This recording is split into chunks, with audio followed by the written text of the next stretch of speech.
breaking news out of Chicago. Big headlines are coming out of Hollis Hall, and they're shaking up the Bears camp.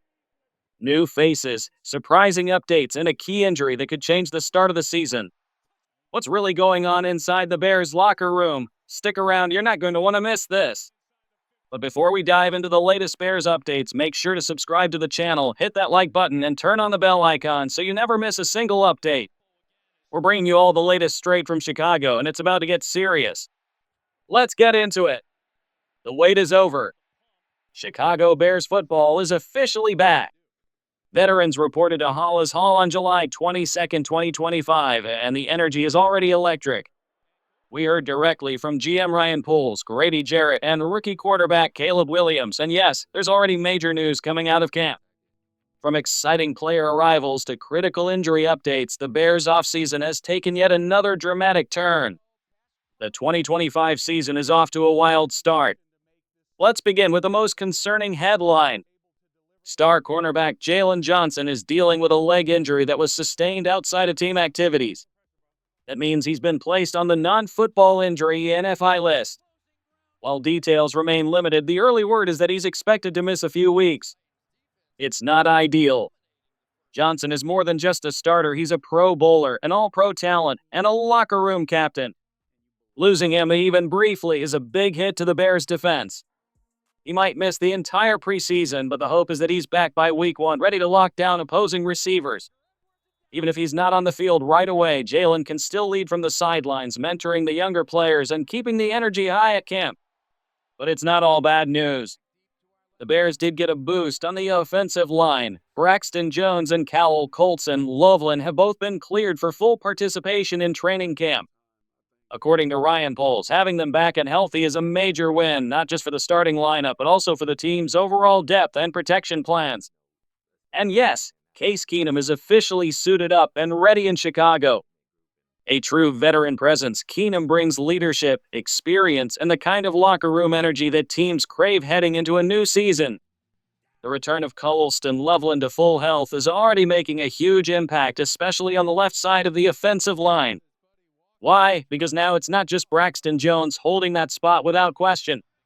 Loveland's comeback adds real competition. He's pushing hard for reps, and that means we could see Anis Trapilo fighting for a possible starting role.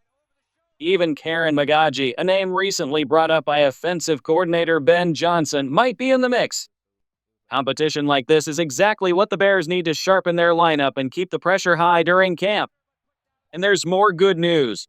Luther Burden III is on the road to recovery. He recently shared a video from the Walter Payton Center, working out alone, locked in on footwork.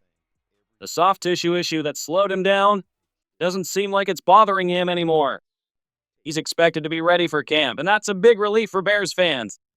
Here's the bigger picture. Almost the entire Bears roster, 99%, is now cleared for training camp.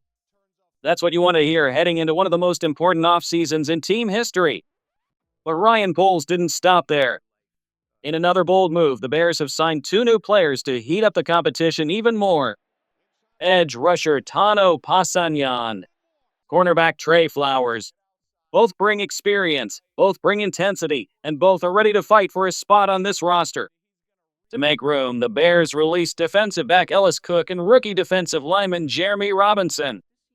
Meanwhile, wide receiver Jade Walker and running back Ian Willer have been activated off the injury list and are back on the field. Now let's talk about Tanoh Kpassagnon, because this guy is a giant. 6'7", 289 pounds, and built like a wall. At 30 years old, he's played 8 seasons in the NFL and was originally drafted by the Kansas City Chiefs in 2017. And guess who was there in the Chiefs front office when that pick was made?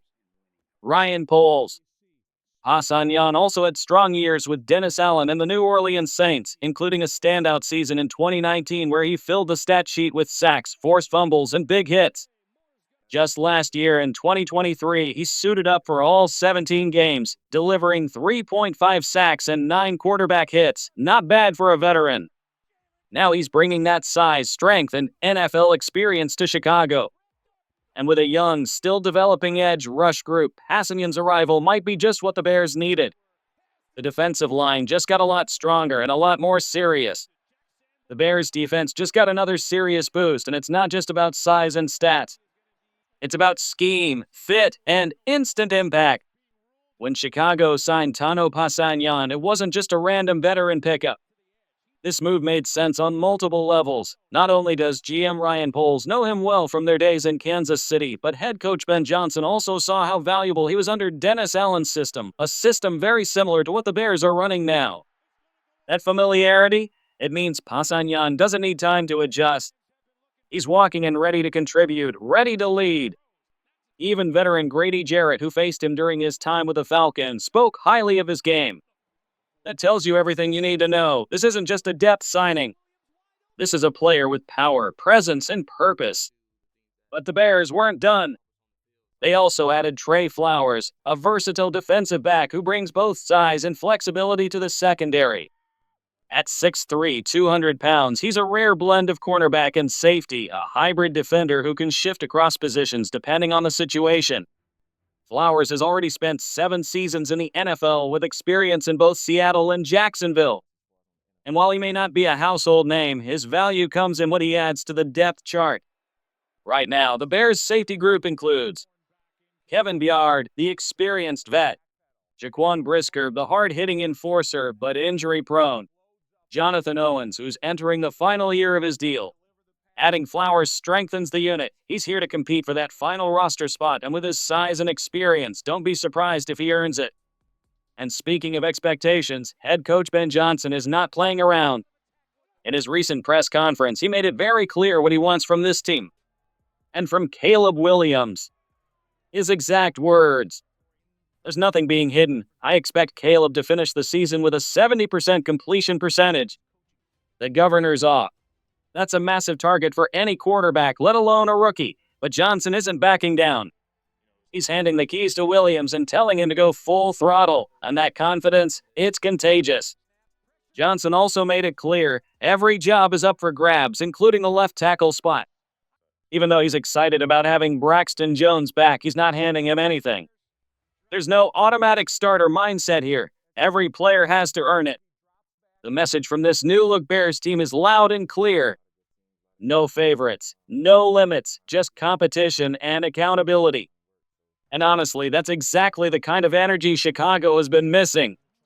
Things are heating up fast at Bears camp, and head coach Ben Johnson is making one thing absolutely clear: no starting spot is guaranteed. Not even for Braxton Jones, the current left tackle, who's coming off a major injury and entering the final year of his deal. With the Bears drafting a new left tackle in the 2nd round and Karen Magaji in the 3rd, there's a 3-man battle brewing for that key position. And don't forget, Dan Rauscher, the Bears' new offensive line coach, is known for unlocking talent. He's worked with raw players and turned them into high-level starters. With him leading this unit, any one of those 3 linemen could rise up and take control of the job. Ben Johnson isn't handing out jobs, he's demanding results. That's the kind of no-nonsense leadership the Bears need. There is one exception, though. Johnson confirmed that Darnell Wright is locked in as the team's starting right tackle, at least for now. While there have been some discussions across the league about possibly moving Wright to the left side, Johnson seems confident in keeping him right where he's most effective. The strategy? Keep guys in positions where they can succeed, not just experiment for the sake of change. Now let's shift focus to one of the Bears' biggest offseason signings, veteran defensive tackle Grady Jarrett. Jarrett signed a 3-year deal worth over $14 million per season, and he's already proving to be worth every dollar. His presence in the locker room, his work ethic, and his leadership have made an immediate impact. But it's not just about stats, it's about mentality, and he's bringing that edge to Chicago. Speaking about new head coach Dennis Allen, Jarrett said, "Nothing but attention to detail. This guy wants us to win, and we're going to go hunting for him." That's the kind of fire you want from a veteran leader. Jarrett also acknowledged his past rivalry with Allen, who he faced often during his years with the Atlanta Falcons, but now that fire is being redirected to help the Bears win games. He's embraced the move to Chicago, but still shows deep respect for his time in Atlanta. That kind of maturity and mindset is exactly why Jarrett is seen as a culture changer. The bottom line? The Bears aren't just rebuilding, they're reloading with smart leadership, fierce competition, and veteran grit. And it's all starting to come together at Hollis Hall. Grady Jarrett isn't just bringing power to the defensive line, he's bringing wisdom, accountability, and fire.